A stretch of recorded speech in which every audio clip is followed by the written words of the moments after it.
Alright guys, another video for the Plumbing Skills Assessment. So firstly guys, well done for today.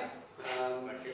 One of them had a good idea to bring a couple of beers in, which was nice. So kick back and enjoy a beer at the moment. But let's talk about how a skills assessment works and maybe a little bit about where we're up to and everything like that. So guys, if you just want to introduce yourselves quickly, start with you mate. My name's Lloyd, I'm from Wales, I'm 34 years old and I want to move to Australia. My brother lives there, he's been there for 7 years and I went there for a month and I absolutely loved it. So going for the process now and trying to get it all sorted. And where's your brother mate? He lives in the Gold Coast, I don't know what the area it is but yeah, he lives up there, he does. So yeah. he loves it, absolutely loves it. And you're heading towards by yourself? Yes, I'm going on my own, going all on my own, so yeah, should be all good. Good so stuff. I'm looking forward to it. Southforce? I'm Lewis, I'm 31 from Norwich, and obviously we're looking forward to moving over to Australia as well. My partner's sister has lived, I think, in Western Australia now for 4, maybe 5 years, so it'd be nice to go over there and see them because we haven't seen them for a while now. Yep. Yeah, we migrated your sister-in-law. Yeah. So Kaylee and Dex, you better be watching this, rather than sitting in the sun in WA. Okay, so yourself and your partner are going. What's the first thing you do? What's the first thing that you were going to do when you get to WA, mate? Definitely beer on the beach. Beer on the beach. Yeah. Yeah. Bit of surfing. Yeah. Good stuff. Awesome. Yeah, I'm Louis from Eastbourne, 38. Moving over with my partner and 2 kids. Going out there to visit, see my partner's sister lives out there. Cool. And mate, whose idea was it? Obviously your missus? Yeah, her idea. And how did you react when she said, Louis, we're moving to Oz? What did you say?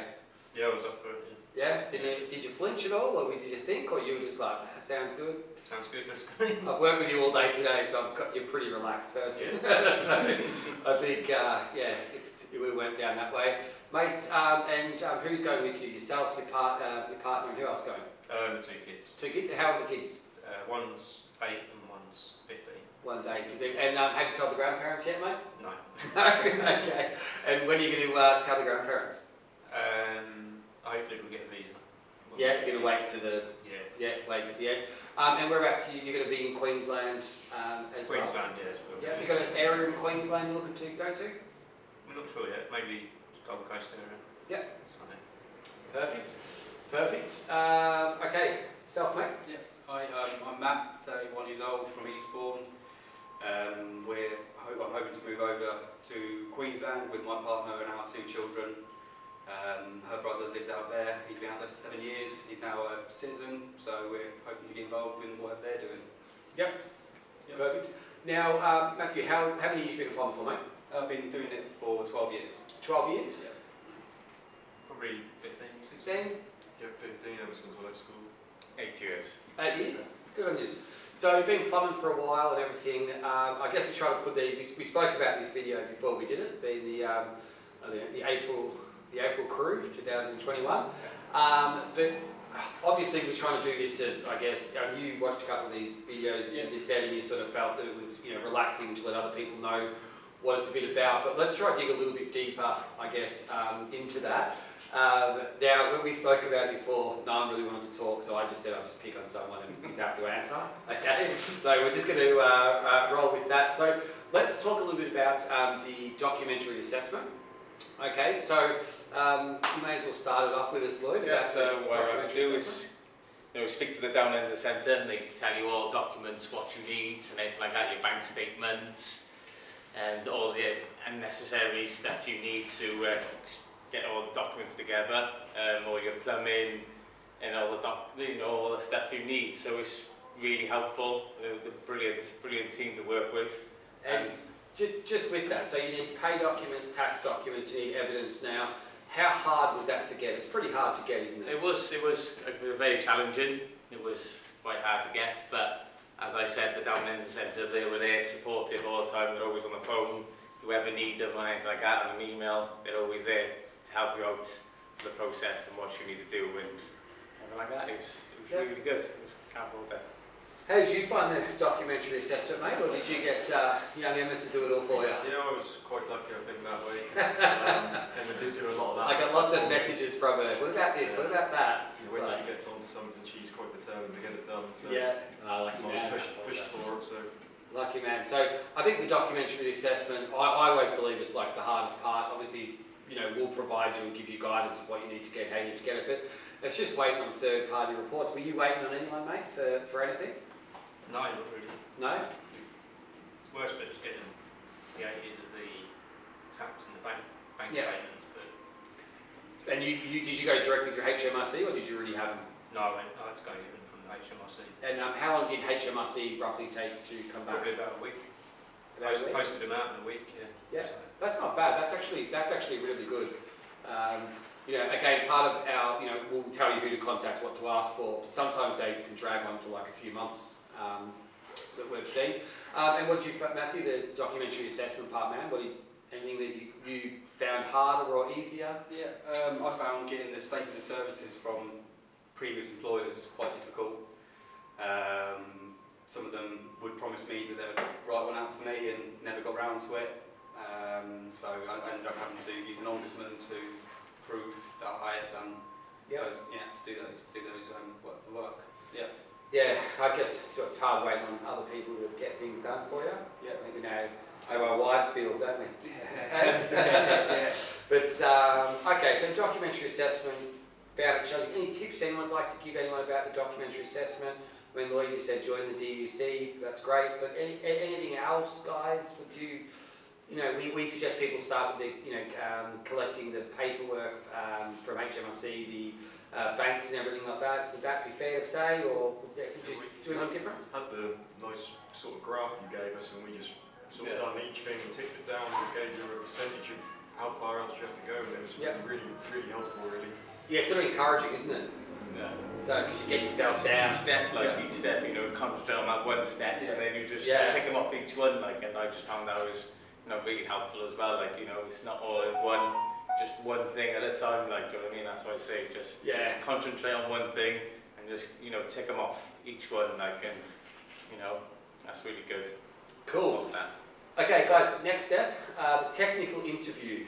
Okay, so the technical interview, I think it's a hard one. I don't do that part.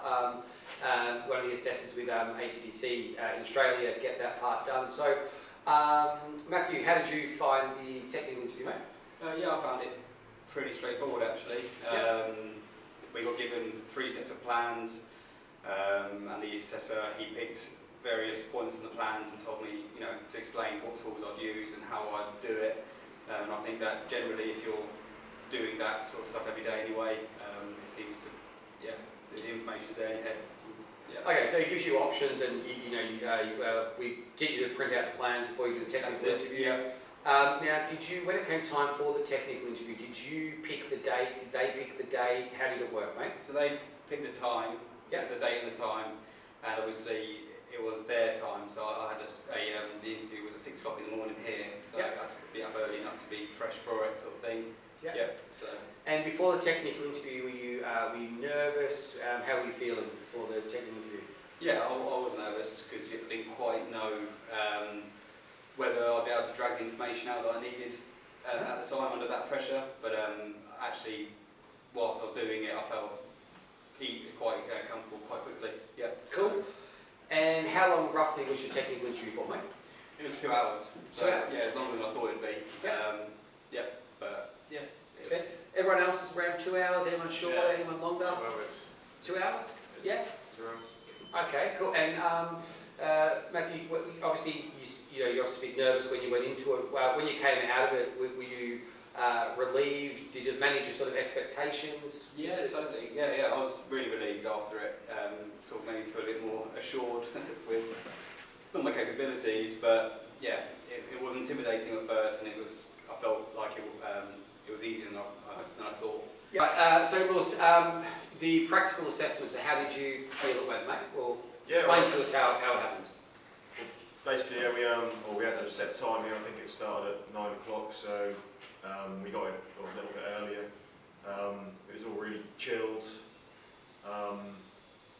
we started about 8:45 maybe. I think everybody, yeah, earlier was it? pretty good. But yeah, I was again, I was a little bit nervous beforehand because I wasn't sure on what I was going to be doing, but it was just yeah, it was pretty simple. I thought yeah, it went really well. Yep. Okay, so we did a couple of exams. So what was the first task that you did, mate? Well, today, well, what we've got to do is you get some, you get drawings, you get you get all your drawings, your measurements and stuff like that, and he gives you a board, and you just get all your pipes and everything like that, and get your fittings. And if you know plumbing and stuff like that, straightforward, simple, and it was a really good day. Okay, so you get some drawings or some plans, all mapped out. You've got to pick out your material you're going to use. Yep. Okay, so you sort of prepared it, which is all did quite well. Yep. Prepared that, and then from that you then build it. Yeah, okay. Build it. So what when we say build, the water thing. I mean, what tools did you use, for example?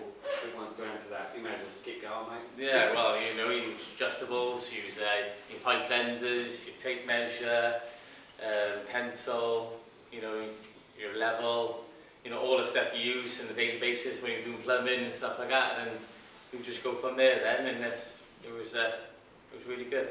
Yeah, and mate, you smashed it out. I think you were the first one finished today. And the drainage side, you did a drainage job.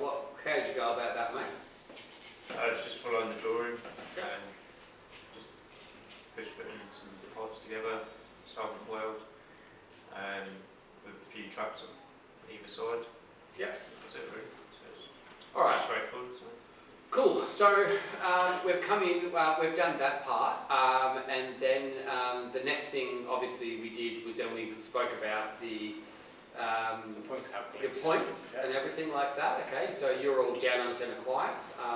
So we sort of explained, I guess, in a bit more detail of how it's going to work, and then individually, but as a group, I guess, we run through it, and then we also spoke about the gap training, which is a lot to learn, isn't it, guys? No, yeah, it's a lot to sink in. Yes, and.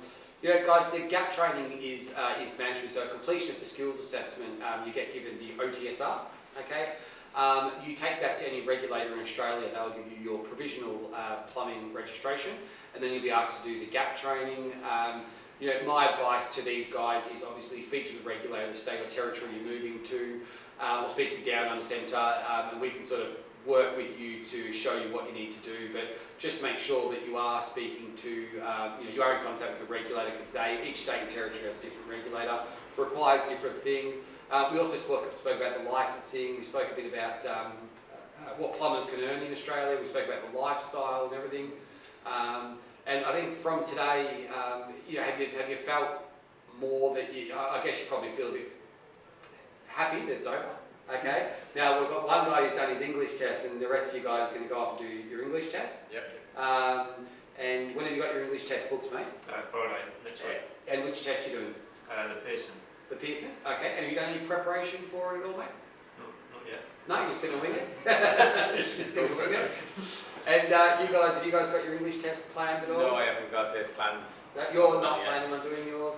I was only just finding out how many points you got. That was Wes did, so we had a lot of points in the calculator and all that. So I've got enough points to put the point of interest. So hopefully I can do that and not do the English test. But if I have to boost up the points, I would do it like. It's about getting that invitation, isn't it? Yeah, that's it.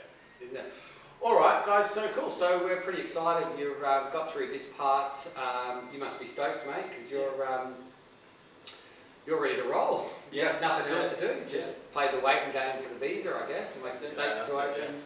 And do all of that. So, guys, look, you've been amazing. Thank you for being a part of this video. I think if you're a plumber out there and you're looking ahead to Oz, this is just further proof that it can be done. If you call the Down Under Centre, if you're not a plumber, if you're not what we do, we give you a self-assessment questionnaire to fill in. But if you've got any questions, just give us a shout. We're based here in the UK. But guys, wish you all the best in Oz. It's weird that we've got 3 of you going to Queensland and 1 boy going to WA. So just wish you all well out there. It's emotional, guys. Do you feel that it's going to, like, the next step of actually migrating? Are you worried about that? Are you anxious about that? Who's got any concerns? Surely they must have concerns about migrating. Are you nervous about something? Yeah, I mean, I think it feels a lot more real now, so maybe I feel a bit more nervous about it even just today, because all of a sudden, it's doable now. Yeah, I suppose it's just leaving family and friends really, and that's going to become more and more real. Yeah, it is. It's an emotional thing. It takes a special person to migrate to Australia, and it's hard. And it's expensive, isn't it? Yeah. The whole thing is expensive. It's worth it in the long run, like, you know. Yeah. That's what it's.